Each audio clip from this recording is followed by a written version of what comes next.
Chers internautes et abonnés de Kadjumbo TV, bonjour. Dès la semaine prochaine, vous aurez une télé dramatique de 19 épisodes. Une histoire passionnante d'une jeune fille novice et pucelle. Bonne évasion.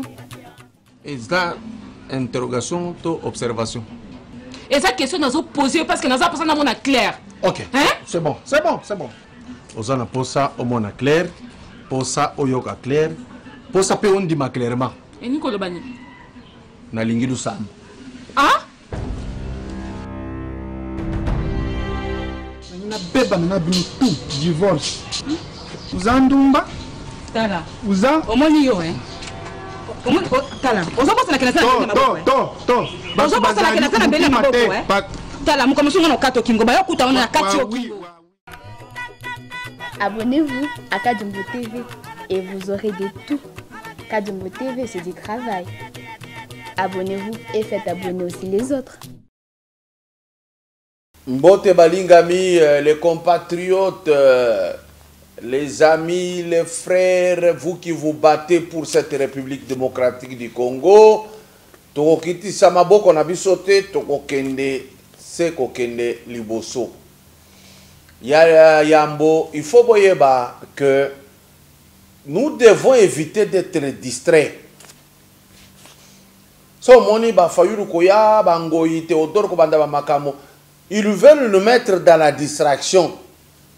Parce que kuna na Bruxelles, ba Rwanda ba kende ko sala conférence de presse. Po ba loba que ba mboka ibele na sud Kivu kuna tina nord ezalaki Rwanda toyibaki. C'est-à-dire que bazaki ko bomba na se ba komo ko bimisango balembe. Il faut tous aller Kenge. Parce que dans l'ambassade Mususu ya Congo, okokuta carte géographique ya Congo, balakisi na périphérie nyonso ya sud Kivu na nord Kivu, ba komi comme peuple les Tutsi.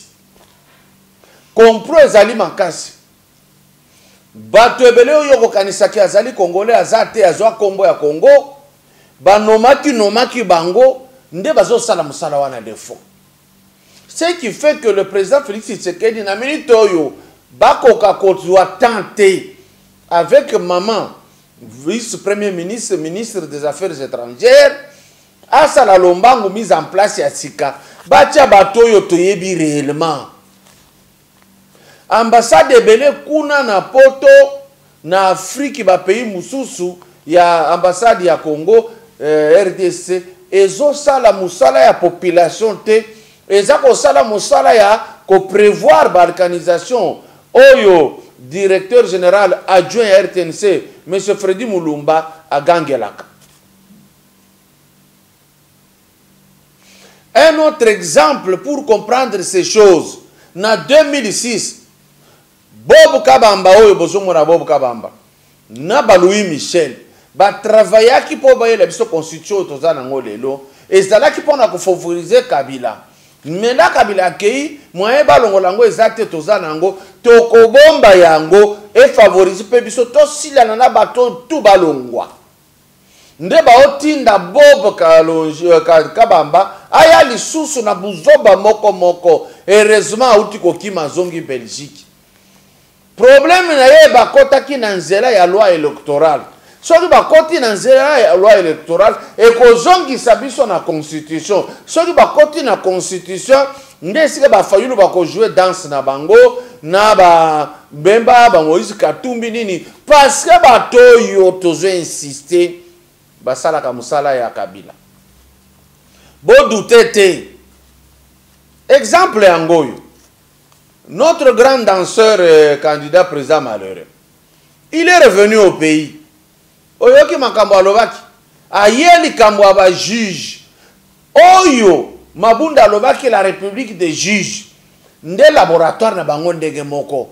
Aye, on les féliciter que ba juge ba komo ko sala musala malonga ba recouvrer respect na bango, autonomie na bango, liberté na bango, indépendance et justice ye. Fayulu azoya na discours contraire. Parce que des discours FCC azana yango. Vous voulez découvrir une vérité. Fayulu vient soutenir Ngoyi Théodore, oyo babenganaka na UPC, pour le comportement moko. Lui le soutient na likambo ba juge. Au moins esika Fayulu ya côté likambo ba juge. Oyo bazokota, oyo lisolo ya FCC ya côté yango. Une attaque, je vous avais dit. Fayulu ne peut pas attaquer Kabila. Cessez de rêver. Il n'est pas ici pour le Congo. Ce qui Fayulu ezaki mutu malonga. Alingaki attaquer Lambert Mende. Oh, alobi na téléphone que 5 juges à Cour constitutionnelle baza acquis pour Kabila. Ça, Théodore Ngoyi n'a pas vu. Ça, Fayulu ne voit pas. Mouzito non plus.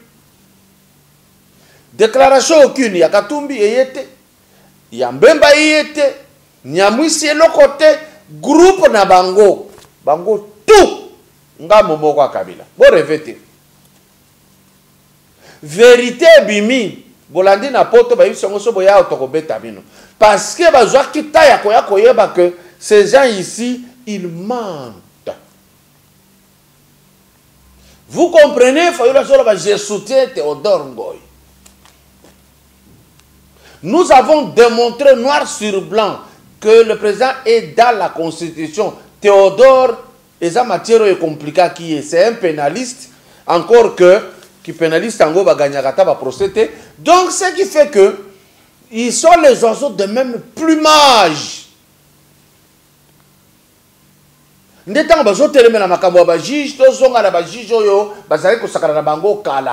ça leur préoccupation. Pourquoi? Ils ont des contentieux. Dossier mabé. Voilà ce qui est clair. Maintenant, Tolingito Pesabino il komoko boko comprendre. Nous, quand on a insisté que Kamere a mérité prison, batu mususu bazokoma ba bêtise ko finga ainsi de suite. C'est le seul pays nazokomona lelo en Afrique centrale bakangi muyipi batu batelemi ke bo libérer. Mais ce sont les mêmes gens qui criaient que aïbi ba pesa ba yebela tida banzembo. Na ligina cha veter moko. Po kanga bino kona bino tout wana. Botika pour soutenir le mal. Iveter batoto akivu muifuate na katanga benye banasema Swahili na kumano reçu de Kivu Manyema Kisangani que Kamere banamufunga gerezani justement kwa waki. Tocha veter boyoka précision. Il y a émission Lusakweno Christian Asalaki va répondre na juge ya Jamal vérité angoyo veter.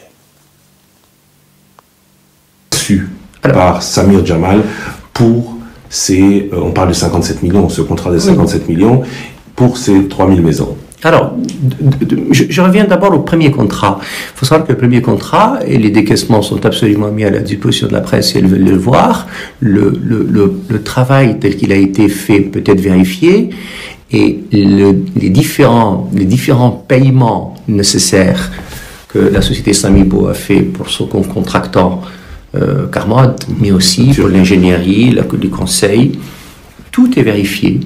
Tout est absolument clair et tout est certifié, y compris par un commissaire aux comptes. Donc il n'y a pas d'ambiguïté de ce point de vue-là. Reste maintenant le deuxième point. Le deuxième point, c'est ce que vous faites allusion, ce que vous dites, pardon, c'est les 57 millions de dollars pour les 3000 logements. Samir Jamal a perçu 3%. 2 100 000 et quelque chose. Sur les 57 millions au procès, il n'a reçu que 2 millions de dollars. Il n'a reçu que 2 millions de dollars, 3%. Et le niveau d'engagement pris par Samir Jamal, parce qu'il connaît les délais de fabrication des logements, il connaît la difficulté qu'il y a à les acheminer jusqu'au point d'installation, et il comprend que nous sommes dans un programme d'urgence des 100 jours. Il n'a pas attendu d'être payé parce qu'un planning de décaissement a été envisagé, a été même signé, programmé. Mais il ne l'a pas attendu. Il s'est tout de suite engagé avec son contractant, son partenaire turc, pour commencer les fabrications.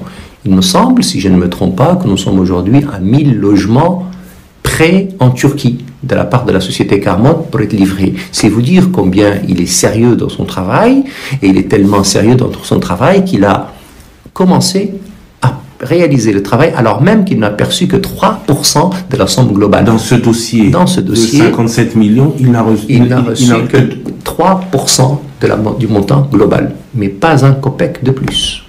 Pas un copec de plus. Et si vous voulez le vérifier, c'est pas compliqué. Le Trésor public est capable de le faire. Samir Jamal est prêt à mettre à la disposition de ceux qui le souhaitent les éléments comptables qui peuvent le prouver. Le comptable de la société, M. Samir Jamal a deux sociétés, la société Samibo et la société Ousmane. La société Samibo est celle qui faisait le programme de 1500 logements, la société Ousmane est celle qui faisait le programme des 3000 logements. Et si vous vérifiez le travail qui a été fait sur les 3000 logements, vous comprendrez très bien que la société Ousmane n'a perçu que 2 100 000 dollars et que la ventilation qu'elle a été faite est absolument à la disposition de la presse si cela était nécessaire. Mais on n'a parlé que de la société Samibo. Vous nous parlez aujourd'hui d'une autre société.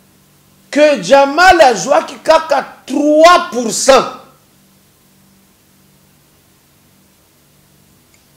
30 terres, 3%. Maintenant, vous voulez sauver quoi ici? Pourquoi vous faites des marches, vous faites même des prières pour énerver Dieu que tout semble la caméra abîma? Mitou est bien na Congo? Est-ce que Mitou n'a est bien? Tant que vous sali prière ne sikawana bo bini mabina lokoda ya wenge. Nzamba lobina lingi koyoka mutwana ti. Menzambe alongoli évêque Mukuna. Parce que asalaki likambo wana ti lokola kamera asalaki akotikala yango wana tokomona ndenga kowangana bango baza na preuve nyonso boloba lisusu ke biso tozo exagere naleki na likambo ya Ninja Tortue garçon oyo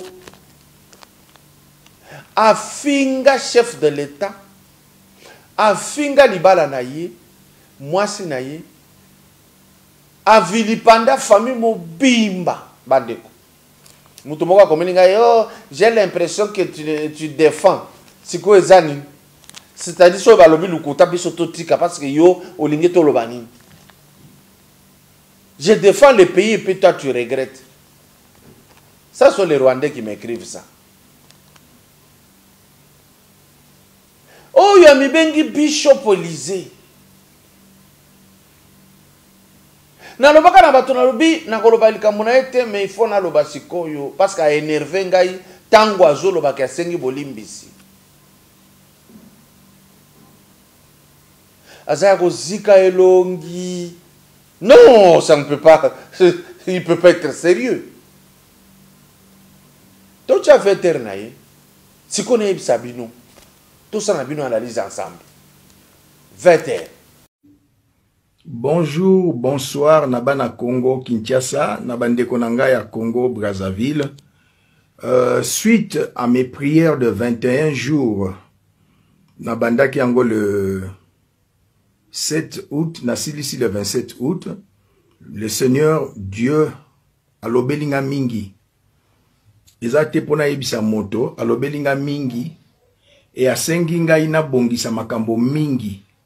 Yango ne bomoni titre wana na eko senga président de la République de la RDC, son excellence Félix Tshilombo Tshisekedi, na sengi président Félix, pardon, na ba propos nyonso na bimisaki ya mabe pona tina na yo.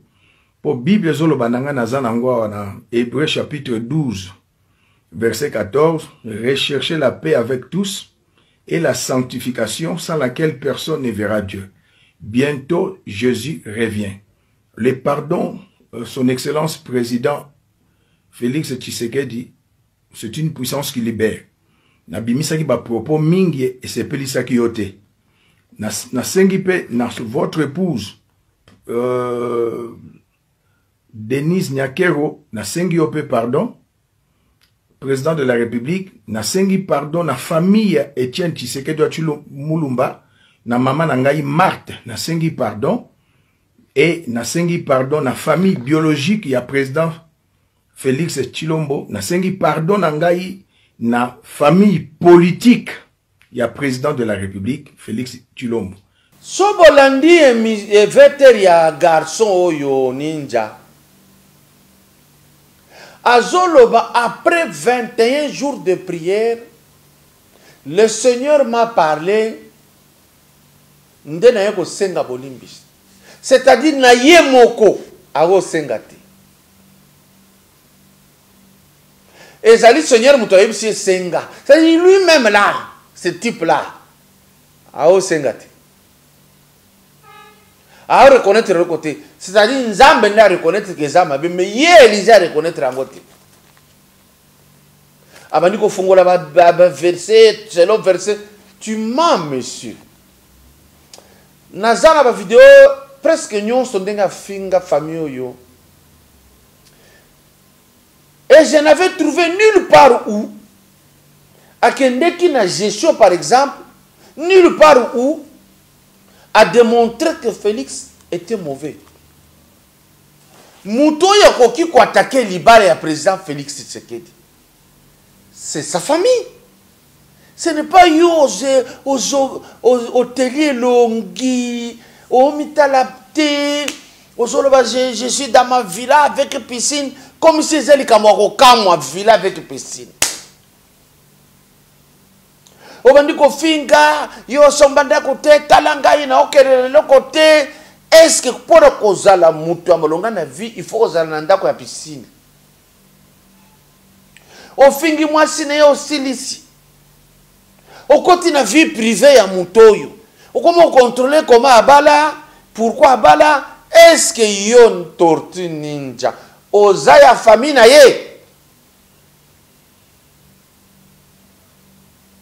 Est-ce que franchement yo garçon yo? Ozala qui na mandat pour contrôler Moutouabali boye pour nanini boye? Est-ce que talaki yo nanini? Qu'est-ce que ça a à voir avec la gestion de la République? Franchement, vous avez dit que vous avez Kassanjo. Au coup, vous avez boye. Et d'ailleurs, boye na boye. Et talion nanin. Ngana koki ko épouser ta mutu moko azaki liboma kalabiki na épouser et ko talion nanin. Biso oyo teli elongi savo e boyi susu ko telisa yo. Et tali bisote. Surtout, talio et longi façon aux alibo, aux anayo qui toko tem. Et talibisote, et ça leader na yo. Est-ce que nous avons ça la émission? Yo moko so tane qui tarata, non, je suis très laid. Oui bien. O de talio. Ce qu'on regrette ou attaquer Nzambe ou tasala ki ona baboti na yo. Mais au kotaki na libala chef de l'État, le loya koloba que je demande pardon à Sassou Nguesso, je demande pardon à la famille Bonaboye tout ça, mais réseaux ont demandé les bango, pardon, aux loba que le Seigneur m'a parlé. C'est-à-dire toi-même. Ce n'est pas une initiative qui vient de toi. Ce n'est pas toi qui reconnais que ça qui m'a bé. Et Zakaka, Ozakoluka, Ozaikoluka, Okoko Negenini. Parce que moni makabo na République et comment changer. Parce que moni que le président Félix Ozaiko Fingawana, Azako Salam Sala, l'équipe a tout le Kawana, Angwana Ozoloba, en Afrique du Sud, je suis dans une situation inconfortable. Ce qui va bengani en Afrique du Sud, na rokende wapi, tikana bongisa, pour l'intérêt de Yomoko, mais tu ne regrettes pas ce que tu as dit à ce couple. Si vous avez un couple makasi na vie, c'est toi, monsieur Élysée. Si vous avez un couple kolimbisayo, tant mieux. Mais ngai, naza na place à Félix. Ndero zakunate. Ndero zakunate. Parce qu'il est là, il pèse beaucoup. Ako solana président sud-africain Ramaphosa. Mais tu sautes. On t'amène ici, on cherche ton village. Et puis tu es en train de mentir. Des mensonges grossiers. Tu dis que gars il peine à ça moulou ba wat. Dans la vidéo na yo zo finga bango ba taliban. C'est toi. Et puis tu mens. On n'a pas besoin ici de hauts à la moulou ba pour ça et ça ni ka sanja za moulou ba ali bandit. Non, tu ne mérites pas un seul pardon. Et ça, je suis honnête avec moi-même, je l'ai dit, ça m'énerve. Au Banda Koloba Bouzobo, depuis Kala, je ne t'ai jamais répondu. Sois à répondre parce que tu viens de m'énerver. Il n'y a pas que moi, tu as énervé même Dieu. Après prière 21 jours, après prière, tu as prière 21 jours. Menteur.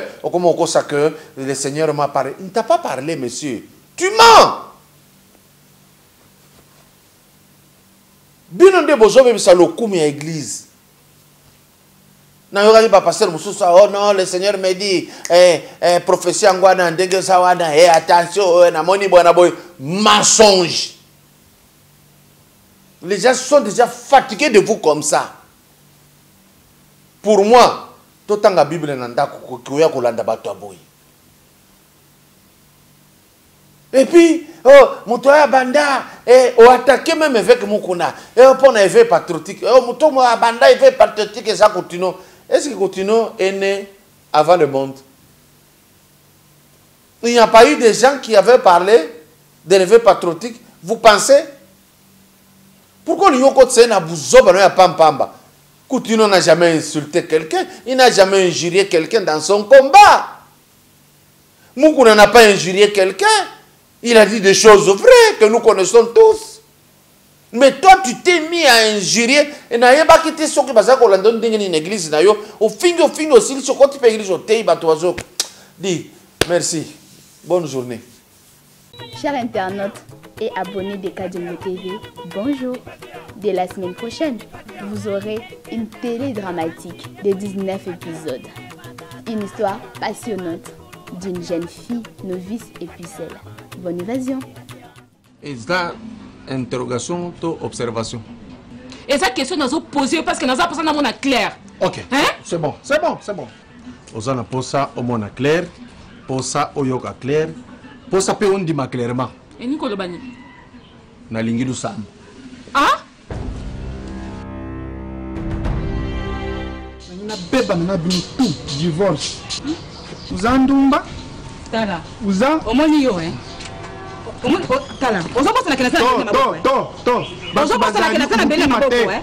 Tala muko musunga no kato kingo ba yokuta ona kati yo. Abonnez-vous à Kadimbo TV et vous aurez de tout. Kadimbo TV, c'est du travail. Abonnez-vous et faites abonner aussi les autres.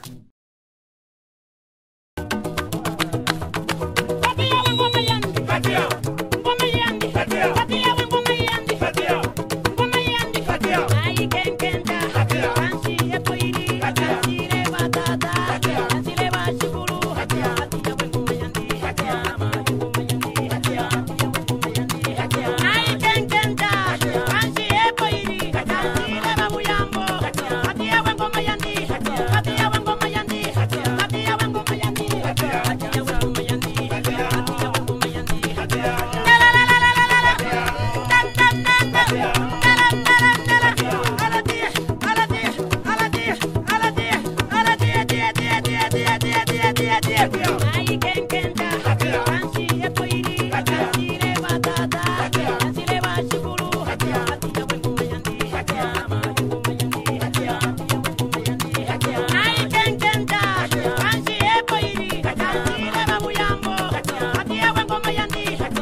net.